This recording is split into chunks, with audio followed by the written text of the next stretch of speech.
What's up, guys? It's Raymond. I want to talk about why following your own path is the best choice for you. So, following your own path, what do I mean? So, every single action you take, majority of the actions that you take are determined based on your mood, based on your genes, based on your height, based on the influences of the external world, how society treats you, based on your self-esteem, etc. There's multiple factors that that contribute to each action that you take.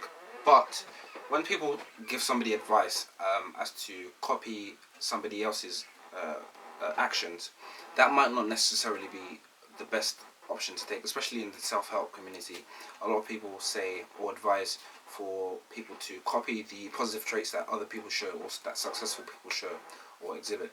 But those traits, if copied, will not breed the same results for that person that's adopting those traits. The reason being is because these are two separate entities. These are two completely different entities. People, one may be 6 feet 5 inches tall. One might be 5'2" tall. And if the 5'2" tall person copied the trait of holding their head high, it may make them look very, very stupid. Not necessarily stupid, but it may not fit them as well as it will fit the 6'5" person, because in society, height in terms of contributing to your overall attractiveness, especially as a male, is almost the definitive factor of whether you find or whether you are attractive to a female or not. It's been scientifically proven. So if you're 5'2" as a male and you're holding your head high, attempting to make yourself look taller, it may not work as well as, nowhere near as well as somebody that's 6'5" tall. So you might want to focus your energy, if you're 5'2" as a male, on some other aspect of your life to develop, to be able to stand out, as opposed to trying to compete with somebody that's already tall.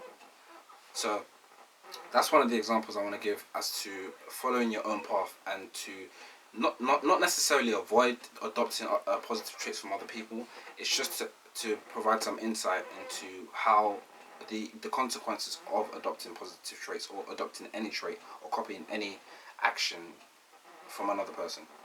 So the main message is, it may not work as well for you. It may even be a detriment to your life. I've seen multiple cases of this, where somebody attempted to copy some trait that another person had portrayed in an attempt to better their own life, and this trait didn't fit their personality because it came from a different entity who is complex in their own way, and is distinct in their complexities to you. So copying that trait might not fit into your character. It might actually be a burden. It might actually contradict your character, and it might take, for example, enunciating all your words. If you're not somebody who enunciates all their words, and you automatically decide to copy somebody else that does enunciate their words, it might cause you to lose your friends, because your friends might wonder, why have you all of a sudden decided to enunciate your words? Are you trying to be pretentious? These are just examples.